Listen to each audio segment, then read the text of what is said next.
अस्सलाम वालेकुम।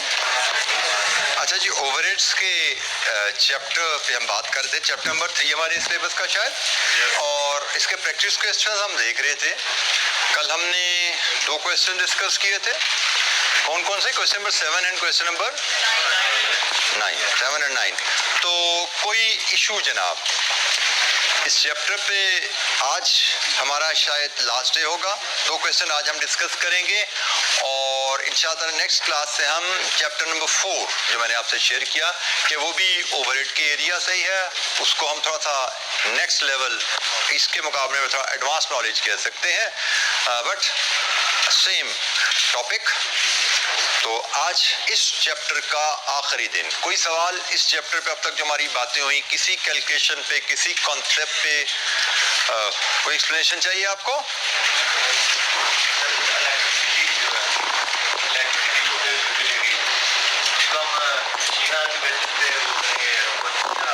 बेटा, हम किसी भी एक्सपेंस को किस बेस पे अपोजिशन करेंगे, इसके लिए एक गाइडलाइन आपको दी गई है। जो अवेलेबल बेसिस हैं उनमें से मोस्ट सूटेबल,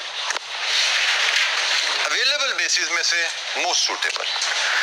बाज़ का जैसे मैंने आपको बड़ी सिंपल आसान ज़बान में एक मिसाल दी थी कि आपको हो सकता है हीटिंग एंड लाइटिंग की कॉस्ट को तकसीम करने के लिए एक बेस दी जाए, एरिया, सिर्फ एक ही बेस अवेलेबल है, सूटेबल एरिया। हमने कहा जी ठीक है जी, एरिया की बेस पे हीटिंग लाइटिंग बिल्कुल तकसीम हो सकती है, कर दें आप। लेकिन एक और सवाल आए, उसमें हीटिंग एंड लाइटिंग को तकसीम करने के लिए 2 ऑप्शन दे दिए, एरिया भी है, वॉल्यूम भी है। तो अब इन दोनों में से मोस्ट सूटेबल इज वॉल्यूम। तो अवेलेबल बेसिस में से मोस्ट सूटेबल। आज हमने जो सवाल करने हैं उनमें ये चीज आपकी और जरा क्लियर हो जाएगी। भाई अवेलेबल बेसिस में से बेस्ट लेनी है। अब वो बेस्ट जितनी मर्जी बुरी हो, जैसे आज सवाल में नजर आएगी भाई ये कहां से बेस आ गई, लेकिन भाई जो अवेलेबल है उनमें तो यही है, क्या करें हम? ठीक है, तो अवेलेबल बेसिस जो है उनमें से हमने कुछ सिलेक्ट करना होगा तकसीम करने के लिए। हमने ये नहीं सोचना कि भाई मेरे हिसाब से बेस्ट क्या बनती है। भाई क्वेश्चन जो दी गई हैं हम उससे बाहर नहीं जा सकते ना, तो हमने उसी में से लेनी है। जैसे अभी हम सवाल आज क्या करने जा रहे हैं, कौन सा सवाल है? Question number 17। तो पहले 17 की बात करते हैं। पता नहीं 17 में ये मसला है या अगले सवाल में मसला है, मुझे लगता है 17 में ही प्रॉब्लम है ये। तो यहाँ पे हमें थोड़ा क्लियर होगा मजीद ये सूटेबल बेस की सिलेक्शन का जो एरिया है।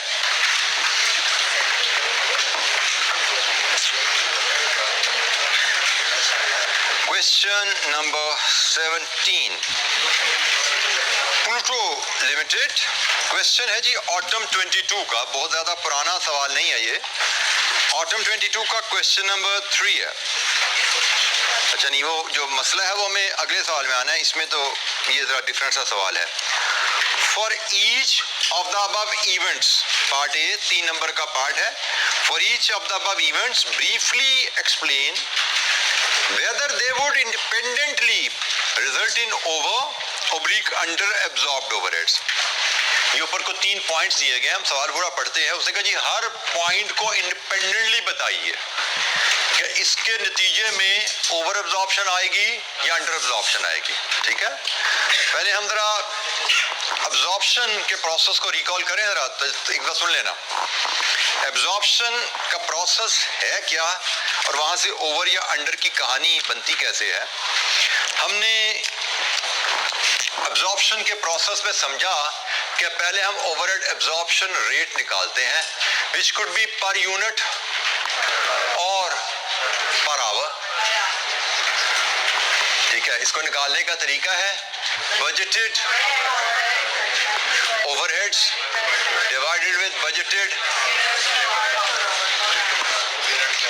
यूनिट और आवर।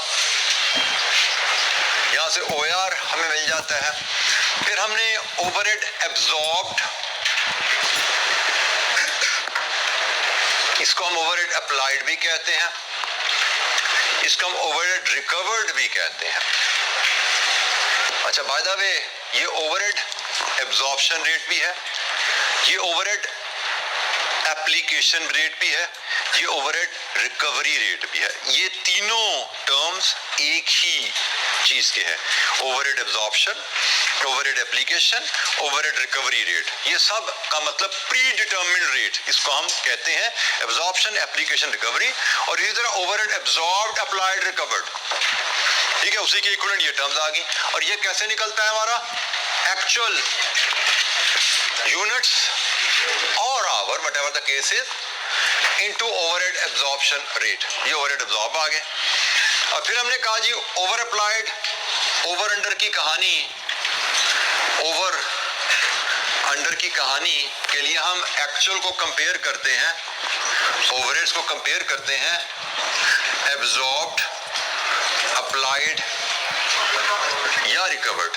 हमने कहा जी अगर हमारे एक्चुअल एब्जॉर्ब्ड ओवरहेड्स ज्यादा हैं तो ये जनाब कहलाता है ओवर एब्जॉर्ब्ड, और अगर हमारे एब्जॉर्ब्ड ओवरहेड कम है तो ये कहलाता है अंडर एब्जॉर्ब। ठीक है, ये है ओवर अंडर एब्जॉर्ब का थोड़ा सा बैकग्राउंड। अब हम सवाल पढ़ते हैं कि वो पूछ क्या रहा है, उसके मुताबिक इस मैप पे हम असेस करते जाएंगे जो बातें हैं। पहले सवाल पढ़ते हैं, फिर असेसमेंट करते हैं। Pluto limited PL manufactures a single product ZAA and operates at a normal capacity of 45,000 machine hours per annum, which is 90% of its full capacity. Just for my information, what is the full capacity? Full capacity कितने hours है? बताओ जरा मुझे। उसने कहा normal capacity 45,000 machine hours है, जो कि फुल कैपेसिटी का 90 है। तो इसका मतलब फुल कैपेसिटी 100 हुई ना, फुल कैपेसिटी का 90% है, तो इसका मतलब जिस परसेंटेज जिस बेस पे अप्लाई होती है वो 100 होता है। इसका मतलब फुल कैपेसिटी 100 है, नॉर्मल 90 है। तो मैंने आपसे सवाल किया मुझे फुल कैपेसिटी बताओ 50,000, कि भाई ये 90 के लेवल पे है तो 100 का level, this divide by 90 to 100, ठीक हो गया 50,000। हमारी फुल कैपेसिटी 50 है। जस्ट मैथमेटिक्स का रिकैप के लिए मैंने आपसे सवाल पूछा। PL uses absorption costing method to manage its cost. Following information has been extracted from PL's prior years record. पिछले साल के रिकॉर्ड से हमें डाटा मिला है। Actual production 44,000, under absorbed overhead 4,20,000, fixed overhead absorption rate 200 रुपए पर मशीन आवर। ये पिछले साल के रिकॉर्ड से हमने निकाला है जी। PL has a policy of revising its fixed overheads absorption rate for each year. Normally ऐसा ही होता है, एब्जॉर्प्शन रेट हर साल रिवाइज किया जाता है, हर साल के शुरू में नया एब्जॉर्प्शन रेट निकलता है। तो ऑन द बेसिस ऑफ, उसने कहा ये रिवाइज होना है, लेकिन बेसिस क्या है? Prior years actual fixed overhead. अच्छा, उसने कहा जी आपने हर साल नया OR निकालना है, किस बेसिस पे? प्रायर्स एक्चुअल ओवरहेड की बेसिस पे। इस जुमले का मतलब है कि आप जो बजटेड ओवरहेड लेते हो that is assume to be equal to last years actual overhead. ठीक है, ये उसने आपको इस जुमले में ये बताया है कि आप हर साल ओवरहेड रेट रिवाइज करते हो on the basis of prior years data. और प्रायर ईयर्स डाटा से हमारा यहाँ पे लिया जाता है कि आपका किसी भी साल का बजटेड ओवरहेड पिछले साल के एक्चुअल के बराबर समझा जाता है। ठीक है, ये इस जुमले का मतलब है जो मैंने आपको एक्सप्लेन कर दिया। आगे चलते हैं।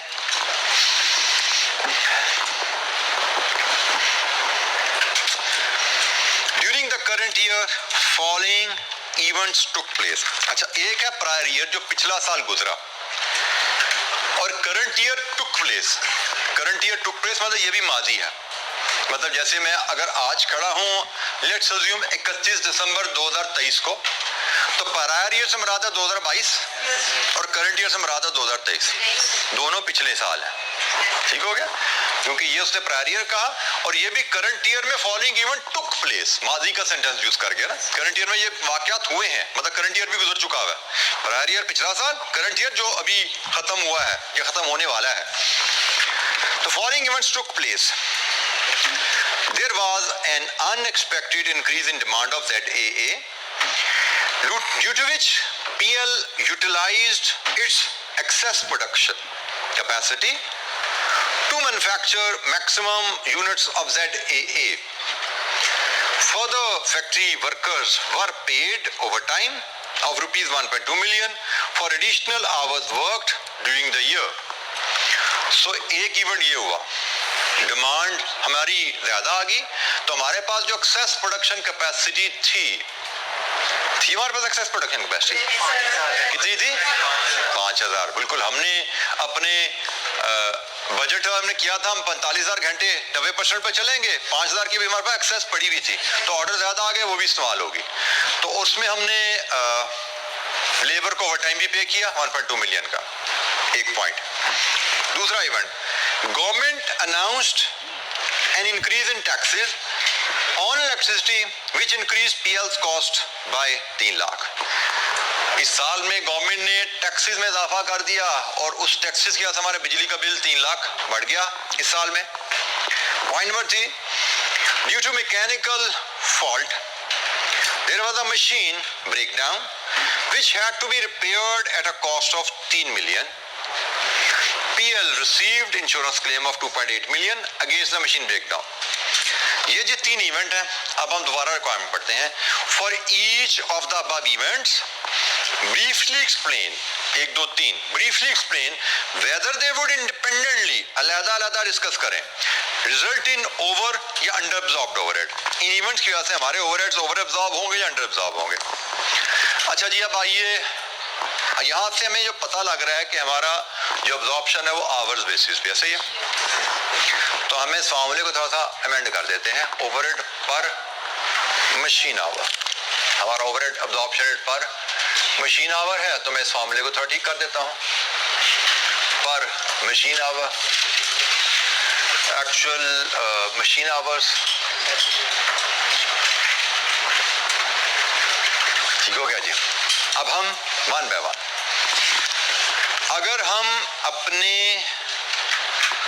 ये जुमला हमें बता रहा है कि हमने जितने मशीन आवर्स का बजट किया था एक्चुअली हमने उससे ज्यादा आवर्स काम किया। पहले जुमले से ये पता लग रहा है ना, हमने जितने आवर्स 45,000 आवर बजट किया था, लेकिन ऑर्डर ज्यादा आ गए, हमें एक्सेस कैपेसिटी भी यूज करनी पड़ी। नाउ द क्वेश्चन इज कि भाई इसके नतीजे में हमारी ओवर एब्जॉर्ब हुए होंगे या अंडर एब्जॉर्ब हुए होंगे? ऐसे नहीं, ऐसे नहीं, तसल्ली से। ये मैंने फॉर्मूला आपके सामने इसलिए लिखे थे कि this is how you need to think, कि भाई मैंने जब ओवरहेड कैलकुलेट कर रहा था एब्जॉर्प्शन रेट, तो मैंने यहाँ पे यूज किया था 45,000। मैंने टोटल खर्चे को 45,000 से डिवाइड करके पर आवर खर्चा निकाला था, और जब ओवरहेड एब्जॉर्ब करने की बारी आई तो मैंने इस रेट को से, जो भी रेट था 50 रुपए था या से 10 रुपए था, इसको किससे ज़रब दे दिया? से 50,000 से। यही कहानी है ना, कि मैं जब ओवरहेड एब्जॉर्प्शन रेट निकाल रहा था, मैंने मशीन आवर अज्यूम किया मैं 45,000 घंटे काम करूंगा, लेकिन जब एक्चुअल काम किया ऑर्डर ज्यादा आ गए, मैंने स्पेयर कैपेसिटी भी यूज कर ली, शायद मैंने 50,000 घंटे काम कर लिया। उसके नतीजे में मैंने एब्जॉर्प्शन की है 50,000 घंटे पे। अब बोलिए कि भाई ज्यादा काम करने की वजह से मेरी एब्जॉर्प्शन मेरे अंदाजे से ज्यादा हो गई या कम हो गई? ज्यादा हो गई है। मेरी एब्जॉर्प्शन मेरे अंदाजे से ज्यादा होगी। जब मैं अंदाजा लगा रहा था, मैंने सोचा था मैं 45,000 घंटे पे इन खर्चे को तकसीम करता हूँ।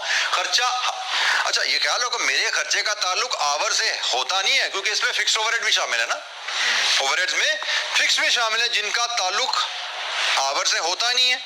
डेप्रिसिएशन है, उसका आवर से क्या ताल्लुक, फैक्ट्री का रेंट है, उसका आवर से क्या ताल्लुक, लेकिन मैंने अंदाजन पर आवर कॉस्ट बनाई ताकि हम एब्जॉर्प्शन कर सकें। तो मैंने अंदाजा किया मैंने 45,000 घंटे काम करने हैं, उसके हिसाब से 10 रुपए पर आवर मेरा खर्चा बनता है ओवरहेड्स का। एक्चुअली मैंने ज्यादा काम कर दिया, तो मैंने 50,000 इंटू 10 का खर्चा बुक कर दिया। असल में खर्चा मेरा होना था बजट अंदाजा मेरा था, खर्चा मेरा इतना होना है, जिसको मैंने 45,000 घंटों में तकसीम किया, जरा मैंने 50 से दे दी, तो इसका रिजल्ट क्या बना, ये अमाउंट मेरी, जब ये अमाउंट बढ़ जाएगी तो ओवर एब्जॉर्ब्ड। एक्चुअल आवर्स अगर आपने ज्यादा काम कर लिया अपने बजट से, तो उसके नतीजे में आपके खर्चे ओवर एब्जॉर्ब होने के चांसेस हैं, क्योंकि आपका ख्याल था मैंने 45,000 घंटे काम करने हैं, मैं अपने खर्चे को 45,000 घंटों में तकसीम कर लेता हूं। काम आपने ज्यादा कर लिया, तो वो जो रेट आपने 45,000 घंटे के हिसाब से निकाला था, उसको आपने 50 से ज़रब दे दी। रेट निकाला था टोटल खर्चे को 45 से तकसीम करके, मल्टीप्लाई आपने उसको 50 से कर दिया, तो मल्टीप्लाई करने में एब्जॉर्ब ज्यादा हो गया ना भाई। एब्जॉर्प्शन रेट निकालते हुए खर्चा कम था आपका, लेकिन जब मल्टीप्लाई किया 50 से मल्टीप्लाई हो गया।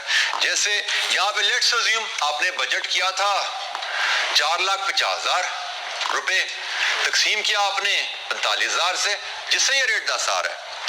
अब जब आपने एब्जॉर्ब किया तो आपने 50,000 घंटों पे 10,000, आपने 5 लाख एब्जॉर्ब कर लिया।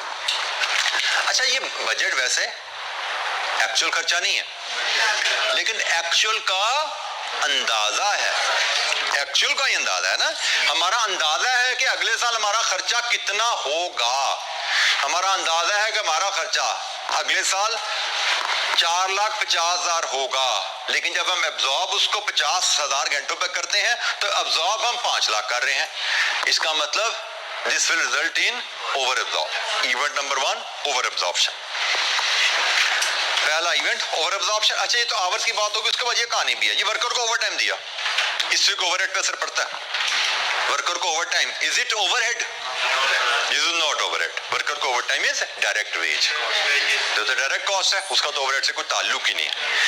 एब्जॉर्प्शन पे फर्क पड़ेगा इसकी वजह से, लेकिन ओवर टाइम देने से ओवरहेड पे कोई असर नहीं पड़ता। सो हम इन दोनों बातों को एड्रेस करेंगे कि भाई एक्स्ट्रा काम करने से ओवर एब्जॉर्प्शन होगी, लेकिन वर्कर्स को ओवर टाइम देने से एब्जॉर्प्शन पे असर नहीं पड़ेगा, क्योंकि ये अमाउंट ओवरहेड नहीं है, ये तो डायरेक्ट कॉस्ट है। नोट नंबर पॉइंट नंबर 1, कहानी नंबर तो ये एक नंबर का पॉइंट है हमारा, तो एक नंबर मैंने बता रहा था, लेकिन चूंकि हम लर्निंग फेज में है, I am trying to explain, ताकि हमारी साथ साथ चीजें रिवाइज होती जाए। दूसरा event, government announced an increase in taxes on electricity which increase PLs cost by 3 lakh. जी, ओवर या अंडर? सोचो।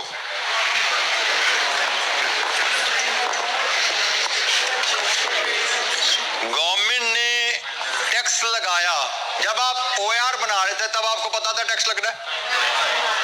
आपको नहीं पता था टैक्स लगना है। आपने यहाँ पे खर्चे में 3 लाख शामिल नहीं किया हुआ, जब एक्चुअल बिल आया उसमें 3 लाख आ गया। आपकी एब्जॉर्प्शन 3 लाख के बगैर है, एक्चुअल में 3 लाख पड़ गया, तो ये क्या केस है? Under absorption. ठीक है, सोचना है भाई कि इंफॉर्मेशन जो दी गई है उसके असरात कहां कहां जा रहे हैं। 3 लाख का टैक्स गवर्नमेंट ने ड्यूरिंग द ईयर लगाया, इट इज क्लियर। हमारा ओआर तो साल के शुरू में बनता है, हमें नहीं पता था 3 लाख टैक्स लगने वाला है। इसमें 3 लाख शामिल नहीं है, इसमें 3 लाख का असर शामिल नहीं है, इसमें 3 लाख का असर शामिल नहीं है। ये वैल्यू 3 लाख के असर से आजाद है, लेकिन एक्चुअल बिल में 3 लाख पड़ गया, इसमें 3 लाख पड़ गया, तो इसका मतलब अब्जॉर्ब्ड ओवरहेड हमारे पीछे रह गए, एक्चुअल से पीछे रह गए, तो this is a case of under absorb. ये है जनाब अंडर एब्जॉर्ब की कहानी। पॉइंट नंबर 3 क्या है? मैकेनिकल फॉल्ट आया during the year, mechanical fault आया जिसकी वजह से मशीन ब्रेक डाउन हो गई। अच्छा, मशीन ब्रेक डाउन होना इज एन एक्सीडेंट, ठीक है। नॉर्मली तो हम जब प्लानिंग करते हैं ना कि हमने प्लांट चलाना है, तो हम ख्याल रखते हैं कि भाई हमने 100 घंटे प्लांट चलाना है, फिर इसके 2 पुर्जे बदल जाएंगे, फिर 100 घंटे चलेंगे, फिर ये 2 पुर्जे बदलेंगे, फिर 100 घंटे चलेंगे, फिर 4 पुर्जे बदलेंगे, फिर 100 घंटे चलेंगे। Planning is done in such a manner के ब्रेक डाउन ना आए।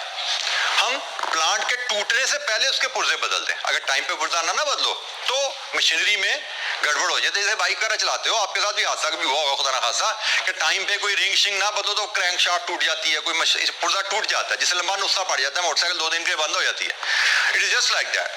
हम रूटीन में अपनी मशीन की एसेट की रिपेयर एंड मेंटेनेंस प्लान करते हैं। Breakdown is an accident, unplanned, हमें पता ही नहीं लगा क्या होगा भाई, पता नहीं कौन सा पुर्जा था जिससे गड़बड़ होगी, प्लांट टूट गया, 2-4 दिन के लिए बंद हो गया। बहरहाल हुआ क्या, प्लांट बंद हो गया। फिर प्लांट बंद नहीं होता, उस पर खर्चे भी पड़ते हैं। खर्चे क्या पड़े, रिपेयर करानी पड़ी 3 मिलियन की, 30 लाख की। अच्छा 30 लाख की रिपेयर कराई, लेकिन समहाउ हमारी इंश्योरेंस थी, 28 लाख हमें इंश्योरेंस में वापस मिल गया। एज अ रिजल्ट हमारे खर्चा कितना पड़ा, ये 2 लाख का खर्चा हादसाती खर्चा है, और हादसाती खर्चा है तो यकीनन यहाँ पे बजट में शामिल नहीं था। OAR में इसका असर शामिल, एब्जॉर्ब में इसका असर शामिल, लेकिन एक्चुअल में पड़ गया, एक्चुअल में पड़ गया, इसमें नहीं है। क्या हुआ, अंडर एब्जॉर्ब। ठीक है, 2 लाख का खर्चा हमारे अंदाजे से ज्यादा हो गया, जिसकी वजह से ये अमाउंट ऊपर चलेगी, ये अमाउंट उस 2 लाख के असर से आजाद है, ये अमाउंट नीचे रहेगी, तो ये पीछे रहेगी, ये आगे चलेगी, अंडर एब्जॉर्ब की कहानी बन गई। अच्छा आपके क्वेश्चन आंसर में ना एग्जामिनर ने इसको 3 मिलियन को अलग डिस्कस किया, 2.8 को अलग डिस्कस किया, मुझे इसकी समझ नहीं आती। असल में तो दोनों एक ही इवेंट है ना, कि 3 लाख का खर्चा हुआ था जिसमें से 2.8 रिकवर हो गया।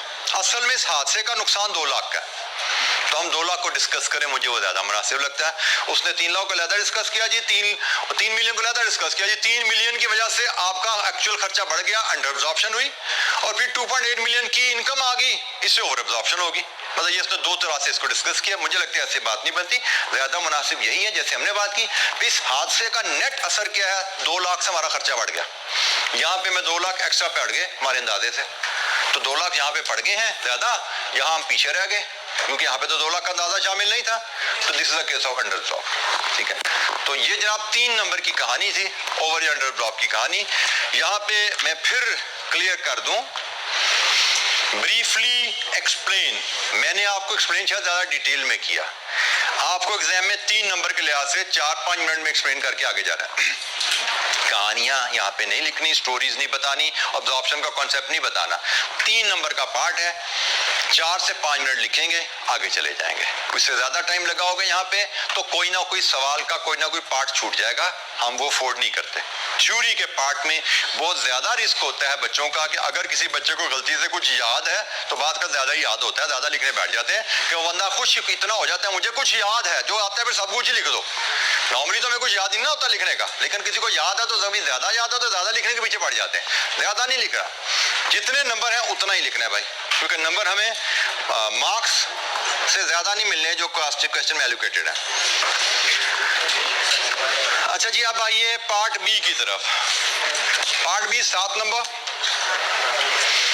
Compute the budgeted and actual fixed overheads, budgeted overheads and actual fixed overheads of prior year, मतलब 2022 जो गुजर गया, current year ये भी गुजर गया। Assume that there was no other decrease in fixed overheads other than those mentioned, इनके अलावा कोई कहानी नहीं है, इन कहानियों को लेकर चलो और बताओ प्रायर ईयर का खर्चा और करंट ईयर का खर्चा क्या था। अच्छा जी, हमें कहा गया है प्रायर ईयर और करंट ईयर दोनों के बजट भी बताएं और एक्चुअल भी बताएं, दोनों सालों के। तो हम पहले बात कर लेते हैं प्रायर ईयर की, वहीं से शुरू करेंगे कहानी हम। जी जी, सॉरी अगर वाला कर लें, हिम्मत करें। अगर ये जो मशीन इसका ब्रेकर है, ये प्रोडक्शन प्रोसेस में मतलब साथ काम कर रही है, तो इसकी वजह से हमें नुकसान भी होता है प्रोडक्शन में। तो क्या नुकसान होता है मतलब? देखिए ना, प्रोडक्शन में कमी आती है, हम मतलब जो पिछले साल की हम लोग सेल वगैरह या कम कर देते हैं। अगर ये मशीन ब्रेक डाउन कर गई है, जिसकी वजह से अगर हम कस्टमर के ऑर्डर भी ना बना पाएं और अगर हम उनको ऑर्डर डिलीवर ना कर पाएं, तो क्या क्या होगा, उसके बेटा जो इफेक्ट्स है ना, वो हम थोड़ा आगे चल के डिस्कस करेंगे। ये यकीनन हमारी इसी सिलेबस की डिस्कशन में आ जाएगा, लेकिन शायद ये डिसीजन मेकिंग के चैप्टर में आएगा। ठीक है, we need to get a little more mature to get into that discussion. This is business issue, बिल्कुल इशू आपने ठीक पॉइंट आउट किया है, but at this stage we are not ready to get into that discussion. और ये question में वो information भी अवेलेबल नहीं है जो इस तरह के मसले को डिस्कस करने के लिए चाहिए। क्योंकि देखो ना, हम जब बात कर रहे हैं कि भाई हमारी प्रोडक्शन रुक गई, हमारे कस्टमर हमसे नाराज हो गए, तो कस्टमर के नाराज होने से हमें नुकसान क्या होता है? सेल्स नहीं होंगी। सेल्स ना होने का नुकसान क्या है? प्रॉफिट हम नहीं कमा पाएंगे। तो किधर है प्रॉफिट का डाटा जो हम नहीं कमा पाएंगे? तो इस क्वेश्चन में इंफॉर्मेशन ही वो नहीं है जिस तरह का सवाल आप कर रहे हो। इसीलिए मैं आपको कहता हूँ ना किया करो सवाल ऐसे, क्योंकि are not designed for such problem। जिस तरह का सवाल आपके ज़हन में आ रहा है ना, these questions are not designed for that problem। आप लेकिन unnecessary टाइम ज़ाया हो जाएगा सोचने में आप लोगों का। ठीक है, अभी तो आपने किया, मैंने बता दिया भाई, आगे चल के बात कर लेंगे। अभी ये क्वेश्चन नॉट डिजाइन, लेकिन अकेले बैठे ये सवाल ज़हन में आएगा तो आपको 15, 20, 25 मिनट ज़ाया हो जाएंगे। तो इसलिए आदत ही बना लें कि हम अगर वाले सवालों को जहन में जगह ना दें, जो किताब में लिखा है उसको पढ़ें, जो किताब में सवाल हमारे सामने आ गए उनको अटेम्प्ट करें। ठीक है, उनसे रिलेटेड जो कॉन्सेप्चुअल डिस्कशन है उस पर बात करें, क्योंकि अगर मगर बहुत आगे आना है। अभी तो अभी शुरू कर रहे हैं, अभी तो एबीसी पढ़ रहे हैं, अभी तो बहुत कुछ पढ़ना है। तो सारे अगर मगर के शौक पूरे होने आप ही आपके इंशाअल्लाह। अच्छा ये जी खत्म कर दें हम, और अब हम चलते हैं आगे पार्ट बी की तरफ। अच्छा जी, पार्ट बी में ये जो सबसे पहली रिक्वायरमेंट है ना, कंप्यूट बजटेड ओवरहेड। ये एक बड़ी ही बेसिक लेकिन बड़ी ही रेगुलरली हमारे सिलेबस में इस्तेमाल होने वाली रिक्वायरमेंट है। मुझे लगता है कि पेपर में 9 सवाल आएंगे ना, 9 में से 3 या 4 सवाल में ये कैलकुलेशन इन्वॉल्व हो जाती है। बजटेड ओवरहेड बताओ पिछले साल के क्या है। तो भाई हम इसके लिए OAR के फार्मूला मैंने मिटा दिया है, सही, दोबारा वही चाहिए था मुझे। क्वेश्चन नंबर 17 का पार्ट बी की बात कर रहे हैं हम। OAR के फार्मूला पे जाते हैं और हमारा यहाँ पे OAR पर मशीन आवर बना हुआ है। OAR का फार्मूला होता है बजटेड ओवरहेड्स डिवाइडेड विद, इस केस में बजटेड मशीन आवर्स। अब देखिए हमसे क्वेश्चन में मांगा क्या गया है। नॉर्मली से पहले हमसे OAR मांगा जाता था, यहाँ पे क्या मांगा गया? तो भाई OAR मांगता था तो ये दो इंफॉर्मेशन मिलती थी सवाल में, हम OAR निकाल देते थे। अब ये मांगा है तो ये दो अवेलेबल है क्वेश्चन में इंफॉर्मेशन, तो कोई बात नहीं। 3 वैल्यूज एक फार्मूला में इस्तेमाल हो रही हैं, 2 अवेलेबल हो, तीसरी निकल आती है। कोई सी भी 2 अवेलेबल हो, कोई सी भी तीसरी मिसिंग हो निकल आएगी। तो यहाँ पे देखिए उसने मैं बताया है प्रायर ईयर का OAR क्या है। प्रायर ईयर का OAR है 200 रुपए पर मशीन आवर। प्रायर ईयर में बजटेड आवर्स कितने थे? 45,000। तो जनाब यहां से आप बजटेड ओवरहेड निकाल लो, 90 लाख। हमारा prior years budgeted overheads are 90 lakh या 9 मिलियन। अच्छा, मैं इसको इस फार्मूले को मैं अरेंज कर देता हूं। ये तो OAR का था ना फार्मूला, हम इसको अरेंज करके ही याद कर लेते हैं क्योंकि बड़ा फ्रीक्वेंटली इससे यूज होना है। तो हम इसको ऐसे याद कर लेते हैं कि करना जरूरी नहीं है लेकिन कर लो तो आसानी है। Budgeted overhead is equal to, simply rearrangement है, budgeted machine hours into OAR पर मशीन आवर। ठीक है, तो हमने बेसिक OAR के फार्मूला को इस तरह रीअरेंज कर लिया, तो हमें इसी शेप में हम इसको याद कर लेते रीअरेंजमेंट को, कि जब भी हमें बजटेड ओवरहेड चाहिए हो कभी सवाल में, तो OAR into budgeted activity, OAR पर मशीन आवर है इनटू बजटेड मशीन आवर, हम यहाँ से बजटेड कॉस्ट निकाल सकते हैं। तो ये हमारा बजटेड कॉस्ट आ गई। तो प्रायर ईयर के बजटेड ओवरहेड आ गए। अब हमें प्रायर ईयर के एक्चुअल ओवरहेड्स चाहिए, उसके लिए ये डाटा अवेलेबल है। प्रायर ईयर में एक्चुअल प्रोडक्शन। अच्छा, यहाँ पे अब गड़बड़ कर गया सवाल, यहाँ पे सवाल थोड़ी गड़बड़ कर गया। गड़बड़ हो ही जाती है आई आपके सवालों में। यहाँ पे वो बात कर रहा है आवर्स की और यहाँ पे बात कर गया, तो इसको सवाल को थोड़ा सा मैं अलाइन कर देता हूँ कि भाई एक्चुअल प्रोडक्शन भी आवर्स में मेजर करते हैं, ठीक है, हम इसको भी आवर्स में ही मेजर करते हैं। तो या इसको आवर्स में मेजर कर लो या इसको भी यूनिट्स में मेजर कर लो, इनमें से कोई एक चीज होनी चाहिए थी। लाइक विद लाइक ही चलना था। तो फिलहाल मैंने एक्चुअल प्रोडक्शन भी मैंने आवर्स में मेजर कर ली, तो ये गलती है, इसको हम ठीक करते हैं सवाल में। मैं इधर भी मार्क कर लूँ ताकि मैं नेक्स्ट एडिशन में इसको दुरुस्त कर दूँ।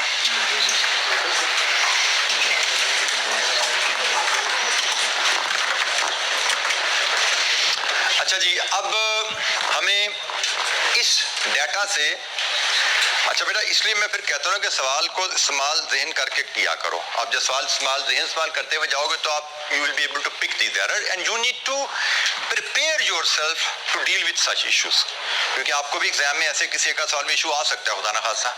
अगर आप ज़हनी तौर पर तैयार नहीं ऐसे इशू से डील करने के लिए तो गड़बड़ होगी। एग्जाम में अगर गलती को बहुत बड़ी है तो एग्जाम में आपको गलती दुरुस्त करा दी जाती है कि भाई ये इसको ऐसे पढ़ना, लेकिन शायद इस तरह की गलती है, ये छोटी सी गलती है, ये शायद खुद ही आपको जज करके ठीक करनी पड़ेगी। एग्जाम में शायद ना बताएं आपको एग्जामिनर, ठीक है। लेकिन ये आप अपने आप को ज़हनी तौर पर तैयार कब कर पाओगे? जब आप क्वेश्चन को पढ़ के समझ के खुद ज़हन इस्तेमाल करके हल कर रहे हो सवाल, ज़हन को आदत पड़ी है चीज़ों से डील करने की। अच्छा जी, अब हमें उसने कहा एक्चुअल प्रोडक्शन 44,000 मशीन आवर हुई और हमारे ओवरहेड्स अंडर एब्जॉर्ब थे। अब अंडर एब्जॉर्ब हमें चाहिए क्या? Actual overheads. अभी हमने एक इक्वेशन बनाई थी यहाँ पे कहीं कि ओवर या अंडर एब्जॉर्ब जो होते हैं, अंडर एब्जॉर्ब ओवरहेड है, तो अंडर एब्जॉर्ब ओवरहेड्स क्या होते हैं? अंडर एब्जॉर्ब ओवरहेड का मतलब है कि एक्चुअल ओवरहेड ज्यादा है। अंडर एब्जॉर्ब ओवरहेड होते हैं आपके actual overhead minus absorbed overheads. तो भाई इस इक्वेशन को हम सॉल्व कर सकते हैं। इस इक्वेशन में हमें अंडर एब्जॉर्ब्ड ओवरहेड पता है 4,20,000। एक्चुअल ओवरहेड्स तो हमारा एक्स है ना यहाँ पे, हमें एब्जॉर्ब्ड ओवरहेड पता है, आसानी से निकाल सकते हैं एक्चुअल आवर्स इनटू OAR। लीजिए जी, सॉल्व इट फॉर एक्स। 92,20,000 ये है जी एक्चुअल ओवरहेड। तो ये प्रायर ईयर की कहानी पूरी हुई। प्रायर ईयर के budgeted overheads 9 million, prior year के actual overheads 9.22 million. Absorbed overheads, over या अंडर एब्जॉर्ब्ड ओवरहेड, एक्चुअल और एब्जॉर्ब का डिफरेंस होता है ना। तो actual under absorbed overheads, under absorbed overhead is equal to actual overheads minus absorbed overheads. Under absorb का मतलब है एक्चुअल ओवरहेड ज्यादा है, एब्जॉर्ब्ड ओवरहेड कम है, तो actual higher value minus lower value करके मैंने इक्वेशन बना ली। अगर ये ओवर एब्जॉर्ब की कहानी होती तो मैं एब्जॉर्ब माइनस एक्चुअल कर देता, ठीक है, ताकि इक्वेशन मेरी जरा बैलेंस में रहती। जी, एनी क्वेश्चन?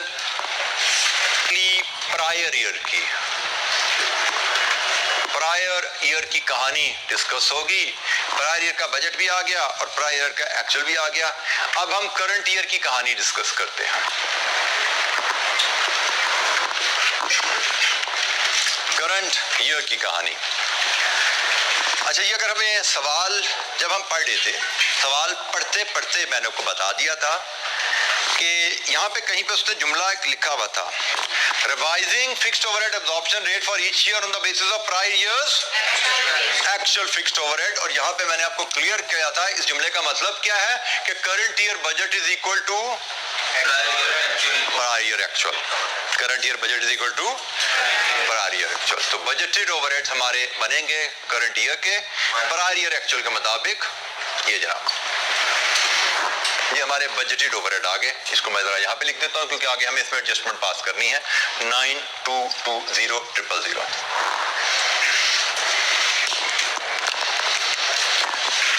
अब during the current year following events took place. अच्छा, बजटेड ओवरहेड साल के पहले होते हैं ना, तो साल के पहले हमारे पास अंदाजा था हमारा खर्चा ये होगा। अब साल के दौरान ये वाकयात हो गए, इन वाकयात का असर हमारे एक्चुअल ओवरहेड पे क्या पड़ा? इवेंट नंबर 1, हमने प्रोडक्शन ज्यादा कर ली, लेबर को ओवरटाइम 1.2 दे दिया, इसकी वजह से हमारा एक्चुअल ओवरहेड बढ़ा। एक्चुअल ओवरहेड इसकी वजह से, कोई ऐसी इंफॉर्मेशन यहां पे है जिससे हमें पता लगे हमारे एक्चुअल ओवरहेड में इजाफा आया? इसकी वजह से हमारे एक्चुअल ओवरहेड में कोई इजाफा नहीं आया। यहां पे लिखा हुआ जी हमारे गवर्नमेंट ने 3 लाख का टैक्स लगा दिया, इसकी वजह से हमारे एक्चुअल ओवरहेड में इजाफा आया। हमारे अंदाजे के मुकाबले में 3 लाख रुपया खर्चा ज्यादा हो गया। हमारे अंदाजे से 3 लाख रुपया खर्चा ज्यादा हो गया। बजट हमारा अंदाजा था, ये अंदाजे से ज्यादा खर्चा हो गया, 3 लाख ऐड कर दो। जनाब इवेंट नंबर 3, इस इवेंट की वजह से हमारे खर्चे में हमारे अंदाजे से कितना ज्यादा इजाफा आया? बिल्कुल ठीक हो गया। तो ये ब्रेकडाउन का नेट इफेक्ट जो है, ब्रेकडाउन का नेट इफेक्ट 3 मिलियन का खर्चा हुआ था, 2.8 इसमें से रिकवर हो गया इंश्योरेंस से, नेट 2 लाख का खर्चा पड़ा, ऐड कर दो। तो लीजिए जनाब ये आपके एक्चुअल ओवरहेड्स आ गए करंट ईयर के। कितने बने? 972000। लीजिए जी ये हमारा सवाल कंप्लीट। 7 मार्क्स का सवाल, नहायत ही आसान सिंपल सवाल, बट डिफरेंट है। अब जो बच्चा डिफरेंट चीज देखकर परेशान हो गया, घबरा गया, हो गया, जो डर गया वो मर गया। लेकिन अगर थोड़ी सी तवज्जो से देखो तो इसमें कुछ भी नहीं था। जो बेसिक बातें हमने सीखी हुई हैं ओवरहेड के चैप्टर में, जो डिस्कशन हमारी हुई हुई है, उन्हीं को लेके हमने चीजों को अरेंज किया। सिर्फ जरा हमने सोच रखी, चीजों को समझने वाली, चीजों को रिलेट करने वाली। जी एनी क्वेश्चन?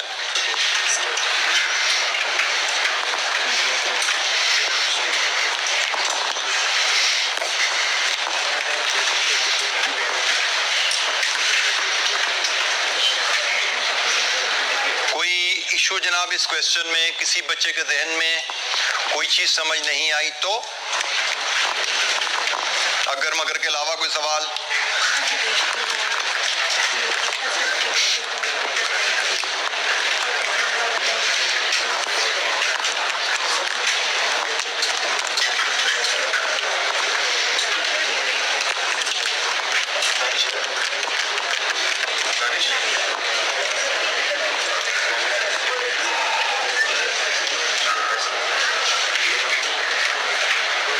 अच्छा जी नेक्स्ट क्वेश्चन हमारा है स्प्रिंग 23 का क्वेश्चन नंबर 9 है।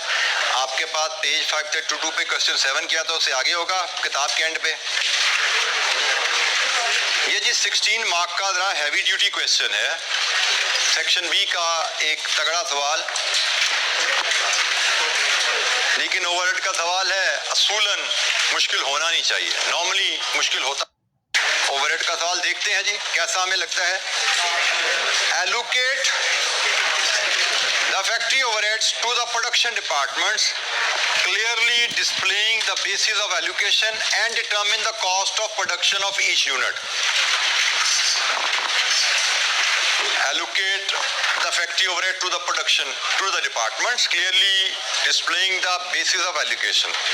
पहली बात अपोर्शनमेंट की बेसिस होती है, एलोकेशन की होती नहीं बेसिस, लेकिन बहरहाल मैंने पहले ही कहा है गलत टर्म इसका यूज हो जाती है, best most suitable term use नहीं की जाती है अक्सर क्वेश्चन में।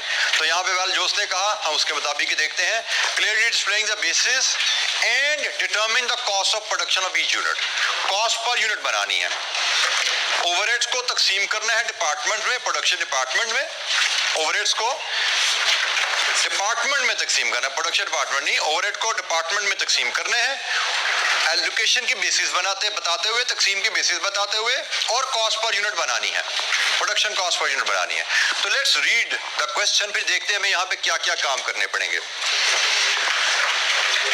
Faisal enterprises FEL produces 3 products A, B and C. Each product is produced in a separate department. Her product अलग डिपार्टमेंट में बन रही है. There are 2 service department, that is repairs and maintenance. Repair and maintenance and stores. R&M एक department है, store दूसरा department. ठीक है जी, ये 2 डिपार्टमेंट सर्विस के आगे. Following data is available. Production department A, B, C. तो बड़ी सिंपली हम इसको रिलेट कर सकते हैं. डिपार्टमेंट A में प्रोडक्ट A बनती है, B बनती है और C में प्रोडक्ट C बनती है, क्योंकि उसने कहा हर प्रोडक्ट अलग डिपार्टमेंट बनती है. ठीक है, तो 3 डिपार्टमेंट 3 प्रोडक्ट्स बनती हैं. 2 सर्विस डिपार्टमेंट्स हैं. रुपीज इन 1000 में वैल्यूज हैं. इनडायरेक्ट मटेरियल एलोकेटेड गिवन है. इनडायरेक्ट लेबर एलोकेटेड गिवन है. Fuel and electricity. अब यहाँ पे वो बात है जो आपके साथी ने सवाल किया था ना, बेस सूटेबल क्या होता है. यहाँ पे जरा पता लगेगा, आपको लग पता जाएगा बल्कि सूटेबल बेस लानी कैसे है. Air conditioning, depreciation and insurance machine की, डेप्रिसिएशन एंड इंश्योरेंस बिल्डिंग की, अदर इंश्योरेंस के नीचे में डिफरेंट बेसिस, अदर इंफॉर्मेशन में बेसिस दी जाती है, पॉसिबल बेसिस, जिनको लेके हमने जॉइंट कॉस्ट को तकसीम करना होता है. पॉसिबल बेसिस में raw material cost rupees in 1000 production department सिर्फ इस्तेमाल हुआ, क्योंकि raw material is direct material production department में इस्तेमाल होता है. लेबर आवर्स नंबर्स में गिवन है जी. लेबर आवर्स नंबर के अलावा भी गिवन हो सकते हैं, पता नहीं एग्जामिनर को लगा बताना बड़ा जरूरी है कि ये नंबर है. अच्छा, लेबर आवर्स नंबर्स में गिवन है. मशीन आवर्स ये भी नंबर में है भाई, गलती ना लगे, ये भी नंबर में है. मशीन आवर रुपीज में नहीं है भाई, डॉलर में नहीं है. एरिया स्क्वायर मीटर में है, बिल्कुल ये बताना जरूरी है, स्क्वायर फीट भी हो सकता है. Percentage of service departments cost. RM ने 25, 30, 35, 10. स्टोर्स ने 30, 25, 25, 20. रेसिप्रोकल आ गया जी. Equivalent units in process. अच्छा, ये कहानी जो है थोड़ा, ये टर्म जो है ये थोड़ी नई है, इसको हम देखते हैं क्या करना है. अच्छा, फिर इसको आप इसको छोड़ ही दीजिए. आप समझिए यूनिट्स इन प्रोसेस ओपनिंग क्या है, यूनिट्स इन प्रोसेस क्लोजिंग क्या है, units transfer to finish goods के. ठीक है, फिलहाल आप इक्विवेलेंट का टर्म वर्ड छोड़ दीजिए, ये हमने आगे जाके सीखना है. फिलहाल आप यूनिट्स की बात को समझिए. तो हम आगे चलते हैं. Raw material and labour are consumed evenly during the production process. ये भी इंफॉर्मेशन हमारे काम की नहीं है, इसको भी छोड़ दीजिए. Direct labour is paid 300 per hour. FEL uses simultaneous equation method for apportioning service department cost to production department. अच्छा जी, हमने अब यहाँ पे करना क्या है, हमसे मांगा गया है पहले फैक्ट्री डिपार्टमेंट की कॉस्ट को डिपार्टमेंट में तकसीम कीजिए, फैक्ट्री ओवरहेड को डिपार्टमेंट में तकसीम कीजिए. फैक्ट्री ओवरहेड को डिपार्टमेंट में तकसीम करने के लिए हम पहले करेंगे एलोकेशन, फिर करेंगे अपोर्शनमेंट, फिर करेंगे रीअपोर्शनमेंट. तो ये तो हो गया फैक्ट्री ओवरहेड की डिपार्टमेंट्स में तकसीम पूरी. इसके बाद हमने कॉस्ट पर यूनिट बनानी है. कॉस्ट पर यूनिट में रॉ मटेरियल कॉस्ट आएगी, कॉस्ट पर यूनिट में लेबर कॉस्ट आएगी और कॉस्ट पर यूनिट में ओवरहेड कॉस्ट आएगी. हमारे पास इस डिपार्टमेंट की मटेरियल कॉस्ट अवेलेबल है, हमारे पास इस डिपार्टमेंट की लेबर कॉस्ट आसानी से आ जाएगी जब हम इसके आवर्स को रेट से मल्टीप्लाई करेंगे, और हमारे पास एलोकेशन, अपोर्शनमेंट, रीअपोर्शनमेंट के बाद इस डिपार्टमेंट के ओवरहेड कॉस्ट भी आ जाएगी. तो पूरे डिपार्टमेंट की कॉस्ट पूरे डिपार्टमेंट की प्रोडक्शन से डिवाइड कर दोगे तो कॉस्ट पर यूनिट आ जाएगी. It's a very simple question. ठीक है जी, हमें लेकिन मेजर मार्क्स हमारे पढ़ने हैं एलोकेशन, अपोर्शनमेंट, रीअपोर्शनमेंट. हमारे मेजर मार्क्स वहां पे हैं. आखिरी के जो स्टेप्स है कॉस्ट पर यूनिट पे जाना, उसके नंबर बहुत ज्यादा होने नहीं चाहिए. मैं अगर यहाँ पे देखूं मार्किंग स्कीम, जरा उस पर भी नजर मारने, बड़ी देर होगी देखी नहीं मार्किंग स्कीम. क्वेश्चन नंबर कौन सा था ये? क्वेश्चन नंबर 9 की मार्किंग स्कीम यहाँ पे मेरे पास होनी चाहिए. बिल्कुल है जी. Let's have a look at that. Allocation of factory overheads to production and service department along with displaying basis 5 number. apportionment of service department cost to department using simultaneous equation 7 number. So my estimate was not wrong कि हम सिर्फ allocation, apportionment और reapportionment करते हैं, 16 में से 12 number मिल गए. बाकी की कहानी कॉस्ट पर यूनिट हम कर पाए, अच्छी बात है. ना भी किया तो 16 में से 12 75% score, which is very good. तो मार्किंग स्कीम आपको कॉन्फिडेंस देती है कि भाई मार्क्स स्कोर करना आसान है, क्योंकि एलोकेशन, अपॉर्शनमेंट, रीअपॉर्शनमेंट में हमें कोई बहुत बड़ा चैलेंज नजर नहीं आता. आगे चीज समझ आ गई, जी का नहीं समझ आई तो कोई टेंशन नहीं है. वैसे तो वो भी आसान है, हम जरा सा सोचते हैं काम हमारा वो भी हो जाता है. तो let's start with allocation, apportionment and reapportionment, question number 9.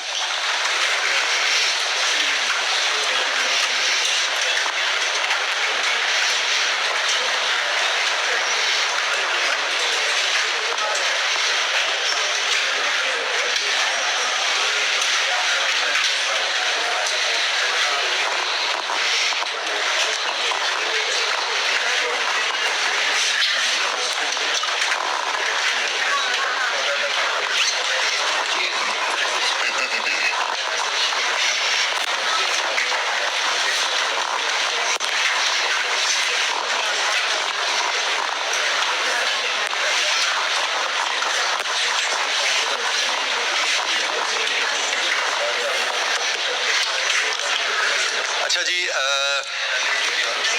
हमारा क्वेश्चन नंबर है 9 ऑफ स्प्रिंग 2023 का, और इसका कोई पार्ट चार्ट नहीं है, एक ही सवाल है. हमारा फॉर्मेट होगा, पहला कॉलम डिस्क्रिप्शन का, दूसरा कॉलम बेस का, फिर टोटल खर्चा, और उसके बाद 3 प्रोडक्शन डिपार्टमेंट 1, 2 और 3, और 2 service department 1, 2. Base, total, A, B, C, repair and maintenance and store. हमारे पास ये वैल्यूज हम जो सारी लेंगे ये रुपीज इन 1000 में आएंगी. यहाँ पे क्वेश्चन में रुपीज इन 1000 में है, तो हम भी रुपीज इन 1000 में लेके चलते हैं.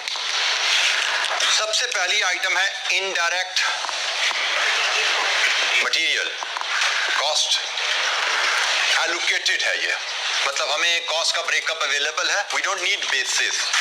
1500 टोटल है, और 180, 240, 120, 930, 30. इसके बाद इनडायरेक्ट लेबर कॉस्ट है, टोटल है, ये भी एलोकेटेड है, sorry base is allocated. Total है 600, ब्रेकअप इज 160, 210, 150, 60, 20. इसके बाद है जी fuel and electricity. Then we have air conditioning, AC and lighting. और फिर है जी डेप्रिसिएशन एंड इंश्योरेंस मशीनरी की. फिर है डेप्रिसिएशन एंड इंश्योरेंस बिल्डिंग की. And then there is other insurance.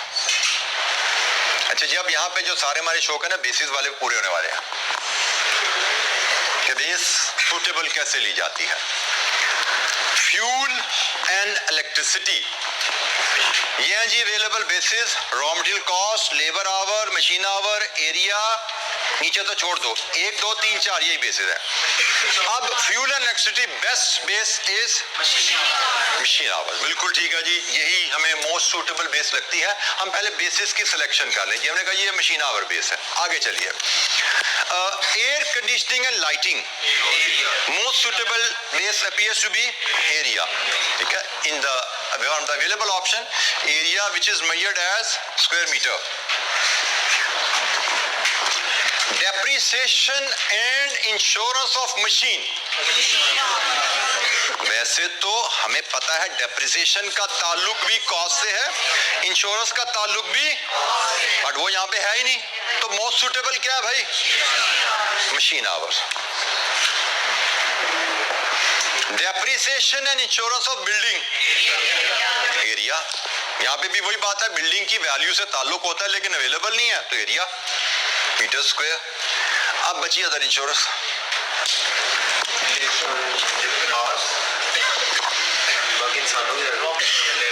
अब यहाँ पे इशू क्या है, इंश्योरेंस किस किस चीज की हो सकती है, सोचो अब एसेट्स की होती है। एसेट में हमारे पास प्लांट है, एसेट में मतलब बिल्डिंग है, एसेट में हमारे पास स्टॉक है। वैसे तो इंश्योरेंस आपके एक साथी ने वॉइस किया था ह्यूमंस की भी होती है, ठीक है, but that has nothing to do. अगर वो इंश्योरेंस होती तो उसके लिए मुझे यहाँ पे नंबर ऑफ एम्प्लॉइज चाहिए थे, अगर क्योंकि एम्प्लॉइज की इंश्योरेंस का ताल्लुक आवर से नहीं होता, एम्प्लॉइज की इंश्योरेंस का ताल्लुक कितने बंदों की इंश्योरेंस करवाई है, ठीक है। तो एसेट की इंश्योरेंस का ताल्लुक वैल्यू से होता है, तो हमारे बिल्डिंग प्लांट हम कवर कर चुके हैं। एक एसेट जो बच गया जिसकी इंश्योरेंस पॉसिबल हो सकती है वो रॉ मटेरियल है। एम्प्लॉइज की भी इंश्योरेंस होती है, अगर यहाँ पे नंबर ऑफ एम्प्लॉइज दिए जाते तो हम एम्प्लॉइज की इंश्योरेंस लेके अज्यूम करके उस पर तकसीम कर देते, लेकिन यहाँ पे नंबर ऑफ एम्प्लॉइज नहीं है तो फिर शायद ये अदर इंश्योरेंस हमारी रॉ मटेरियल की इंश्योरेंस है, हम यहाँ से रॉ मटेरियल कॉस्ट पे ले जाते हैं इसको। लीजिए जी, टोटल कॉस्ट हमारे पास जो अवेलेबल है 1520, 150, 665, 50 एंड 270। लीजिए जी, बेसिस सारी आपके पास है, हर डिपार्टमेंट में कितनी बेस लगी हुई है, टोटल बेस कितनी है, तकसीम कीजिए कैलकुलेटर पे। सिर्फ बेस का तरीका आपके सामने है, मैं को बता दूं, पर जो कॉस्ट तकसीम होनी है, total cost divided with total area multiplied with individual area, इस डिपार्टमेंट का हिस्सा आ जाएगा। Total cost divide with total area into this, इसका हिस्सा आ जाएगा, ठीक है। तो इस तरह करते जाइए, सारी कॉस्ट को तकसीम कीजिए और जब आपकी अपोर्शनमेंट पूरी हो जाए मुझे नंबर बोलिए फटाफट। तमाम कॉस्ट को तकसीम कीजिए कैलकुलेटर, जो इस्तेमाल करते हुए वर्किंग दिखाने की जरूरत नहीं है, ये हम कल बात कर चुके हैं। अपोर्शनमेंट की वर्किंग एग्जामिनर हमसे एक्सपेक्ट नहीं करता, हम कैलकुलेटर पे कमांड रखते हैं तो कैलकुलेटर से ही काम करते चले। लेकिन मैंने कल बता दिया था आपको कि जब तक कमांड नहीं आती वर्किंग बना के काम कीजिए, जब कमांड आ जाए जीरो एरर के साथ आप काम करने के काबिल हो जाएं, फिर आप वर्किंग को स्किप कीजिएगा।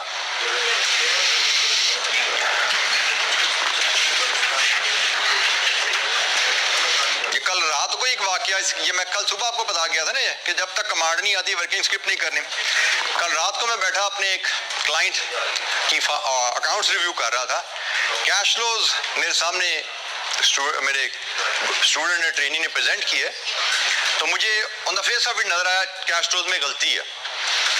तो कैश फ्लो बनाने सीखे, सुना है क्या होता है कैश फ्लो, उसमें गलती है जी। मैंने कहा इसकी वर्किंग लेके आओ, कहता सर सीनियर ने कहा था वर्किंग की जरूरत नहीं, छोटी सी कैश फ्लो कर ले, आसान है। तो मैंने कहा बेटा उसने कहा था लेकिन तुझे खुद पता होना चाहिए कि जब तक तेरी तू जिंदगी में कभी कैश फ्लो बनाई, अकाउंट्स ओरिजिनल अकाउंट्स पे या R2 की कैश फ्लो के सर पे बैठा हुआ यहाँ पे, उसने कहा पहली दफा कैश फ्लो बना रहा था। मैंने कहा भाई पहली दफा तू कैश फ्लो बना रहा है, तेरा कोई एक्सपीरियंस नहीं कैश फ्लो बनाने का और तू बगैर वर्किंग के बना रहा है, ठीक है। तो सीनियर ने कह दिया बट काम तो तू कर रहा है, तुझे पता होना चाहिए। तो आप लोगों की मैं ये कह रहा हूँ कि कमांड आप, मैंने कह दिया वर्किंग के बगैर काम चलेगा, लेकिन वर्किंग तब छोड़नी है जान वर्किंग की जब आपकी कमांड फुली आ जाए, जीरो एरर होना शुरू हो जाए और आपकी मेंटल मैथ इतना स्ट्रांग हो आपका कि आप उसको वर्किंग के बगैर हैंडल कर सको, ओनली देन। अगर नहीं कॉन्फिडेंस आ रहा तो एक स्मार्ट वर्किंग रफ वर्किंग बना के काम करो। फ्यूल का हिस्से 5 के 3, फ्यूल के हिस्से 3 कितने, 400,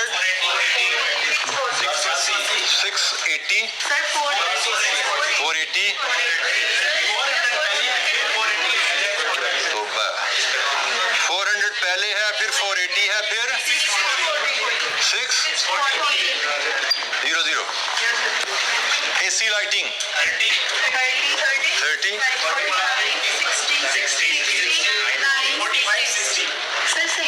45, 60 लिखा है 9, 6 जी। डेप्रिसिएशन इंश्योरेंस मशीनरी की 175, 210, 280, दैट्स इट। जी depreciation building 10, 15, 20, 3, 2। Other insurance stocks के ऊपर 60 over 135, 45 over 135, 30 over 135 जी 270 into 60 over 135। Other insurance total है 270 की, तकसीम होने हैं रॉ मटेरियल कॉस्ट के ऊपर। टोटल रॉ मटेरियल 3 डिपार्टमेंट में जा रहा है सिर्फ 135 का, तो 60 बटा 135 इंटू 270 120 90 60। लीजिए जी, यहाँ पे हमारे पास एलोकेशन एंड अपोर्शन खत्म हुई। टोटल ओवरहेड्स हमारे पास डिपार्टमेंट वाइज आ गए। ए का टोटल 1075, बी का टोटल 1290, सी का total 1330, repair and maintenance 1058। Allocation and apportionment हमारी हो गई। किसी बच्चे को एलोकेशन एंड अपोर्शनमेंट में कोई चैलेंज? ये तो सिंपल एक्टिविटी है, यही एग्जाम की प्रेजेंटेशन है। हम एग्जाम फॉर्मेट पे आप समझिए सवाल को प्रेजेंट कर रहे हैं। इसके बाद क्या हो रहा है जी? रीअपोर्शनमेंट यूजिंग साइमल्टेनियस इक्वेशंस। तो उसमें हम यहाँ पे मैं लिखूंगा आर एंड एम की रीअपोर्शनमेंट, यहाँ पे लिखूंगा मैं स्टोरेज की रीअपोर्शनमेंट। वैल्यूज में लाऊंगा वर्किंग वन से, साइमल्टेनियस इक्वेशन बना के सॉल्व करके बेसिस में यहाँ पे लिख देता हूँ। रिपेयर एंड मेंटेनेंस की बेसिस है 25, 30, 35, 10 परसेंटेज में 25, 30, 35 और 10। और स्टोर की बेसिस है 30, 25, 20। ये भी परसेंटेज में है। तो जनाब यहाँ पे हम इस अंदाज में इसकी डाटा को मैनेज करेंगे। वर्किंग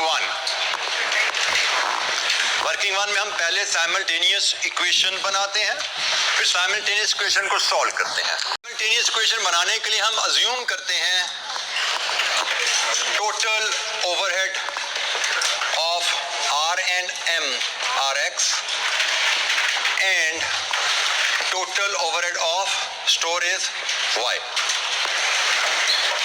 तो एक्स क्या बना? आर एंड एम के टोटल ओवरहेड कितने बने?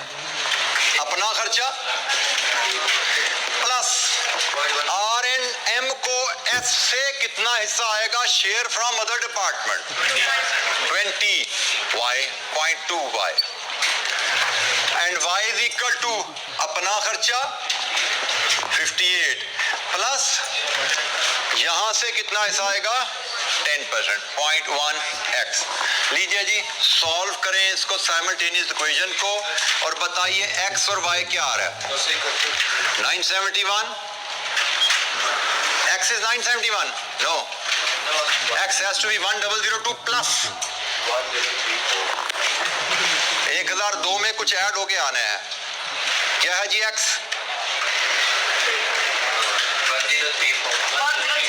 1034 और y 161। तो जनाब हम यहाँ पे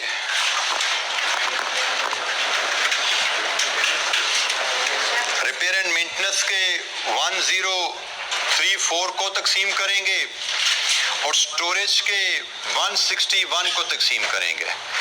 1034 का 25%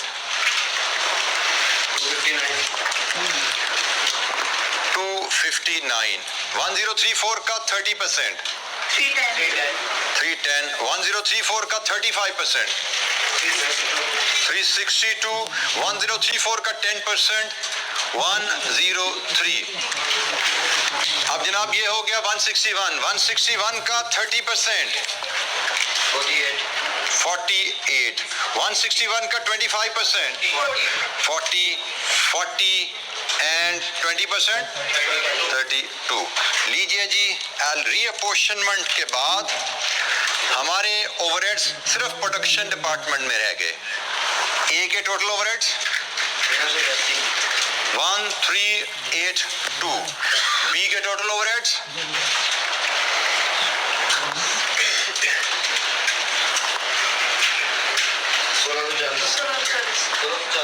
1640 और सी के 1732।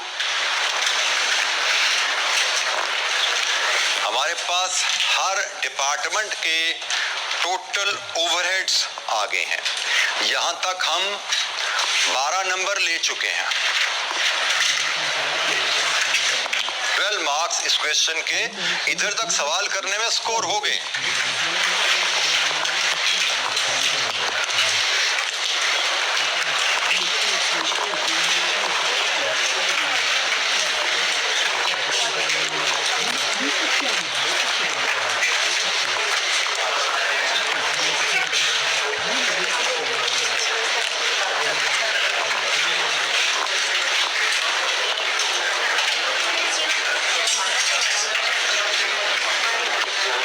अच्छा जी, अब हमें हर डिपार्टमेंट की हर प्रोडक्ट की कॉस्ट पर यूनिट चाहिए, बट हमें पता है प्रोडक्ट ए इस डिपार्टमेंट में बन रही है, बी इधर बन रही है, सी इधर बन रही है, और हर डिपार्टमेंट की हम टोटल कॉस्ट उठाएंगे। ये तो सिर्फ ओवरहेड की कॉस्ट है ना, कॉस्ट पर यूनिट में मटेरियल और लेबर भी डालना पड़ेगा, ठीक है। और मटेरियल और लेबर की कहानी ये गिवन है। चले मैं काम करता हूं, मैं ये टोटल ओवरहेड्स हमारे पास आ गए हैं, मैं इसमें प्लस कर देता हूं रॉ मटेरियल, इसमें मैं प्लस कर देता हूं डायरेक्ट लेबर, ताकि मुझे टोटल प्रोडक्शन कॉस्ट मिल जाए। मुझे टोटल प्रोडक्शन कॉस्ट हर डिपार्टमेंट की मिल जाएगी। हर डिपार्टमेंट में मेरा टोटल खर्चा आया कितना है। तो जनाब रॉ मटेरियल 60, ये भी रुपीज इन 1000 में लाए ना सारा, तो ये भी रुपीज इन 1000 में है डिपार्टमेंट में। यहाँ पे है जी 60,000, इधर 45,000, यहाँ पे 30,000, और ये कहानी तो आगे तो खत्म हो चुकी है भाई। डायरेक्ट लेबर 2000 घंटे है, रेट कहीं गिवन था नीचे है, रेट हमें गिवन है जी यहाँ पे 300 पर आवर, ये है आवर्स और ये है रेट। तो हम कहेंगे जी डायरेक्ट लेबर जो हमारी रहेगी रुपीज 300 पर आवर इंटू 2000 और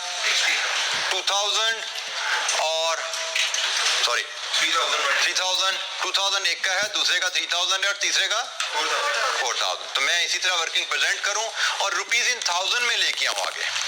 600 900 1200 लीजिए जी, मैंने 300 इंटू 2000 किया, ये 6 लाख बन रहा है, तो 100,000 में 600 आ गया। 300 इंटू 3000 किया, 9 लाख आया, 900 आ गया। 300 इंटू 4000 किया, 12 लाख आया, 1200 आ गया। अब टोटल कॉस्ट ले लीजिए यहाँ से 61,982 47,540 32,932 लीजिए जी, ये हमारे पास टोटल कॉस्ट आ गई। प्रोडक्ट ए बनाने पे खर्चा कितना लगा, बी पे कितना लगा, सी पे कितना लगा, ये टोटल प्रोडक्शन कॉस्ट है। 12 नंबर हम यहां तक ले चुके थे, ये 12 से आगे 4 नंबर की कहानी चल रही है। मार्किंग स्कीम के मुताबिक मुझे लगता है शायद 1.5 नंबर यहाँ तक मजीद आ गया है, शायद मुझे लगता है 1.5 नंबर था उसका अगला स्टेप, तो ये 1.5 नंबर का स्टेप ये और हो गया। तो ये 12 16 में से हम 13.5 नंबर ले चुके हैं यहाँ तक कि टोटल प्रोडक्शन कॉस्ट कितनी है। हर डिपार्टमेंट की टोटल प्रोडक्शन कॉस्ट आ गई। अब उसको डिवाइड कर दीजिए हर के नंबर ऑफ यूनिट्स प्रोड्यूस्ड से, नंबर ऑफ यूनिट्स प्रोड्यूस्ड।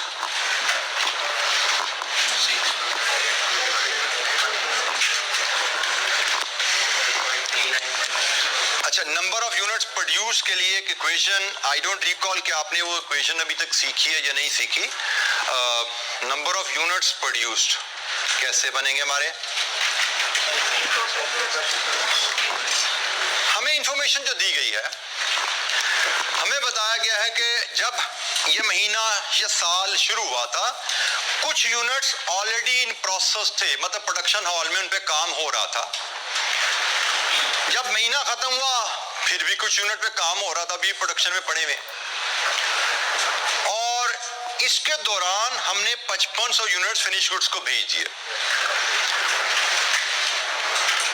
तब हमें देखना है हमने ड्यूरिंग द मंथ कितने यूनिट्स प्रोड्यूस किए, ड्यूरिंग द मंथ कितने यूनिट प्रोड्यूस किया। तो जस्ट देखिएगा, हमारे पास 2000 यूनिट्स पहले ही प्रोडक्शन में पड़े हुए थे, हमने 1500 यूनिट्स बाद में हमारे पास पड़े प्रोडक्शन में। ये हमारा ओपनिंग वर्किंग प्रोसेस है। तो ओपनिंग वर्किंग प्रोसेस तो पिछले महीने का काम होता है ना, पिछले पीरियड का काम होता है। ये 2000 बेसिकली पिछले पीरियड में बन चुके थे। हमने इस महीने टोटल भेजे आगे 5500, लेकिन क्लोजिंग स्टॉक 500 कम हो गया हमारा ओपनिंग से। इसका मतलब इन 5500 में 500 पिछले महीने बने थे, करंट मंथ में तो सिर्फ बने हैं 5000। इसकी इक्वेशन जो हम बनाते हैं ना यहाँ पे, वो इक्वेशन बनती है units transferred to finish goods plus closing stock, closing units of in process minus opening units of in process stock.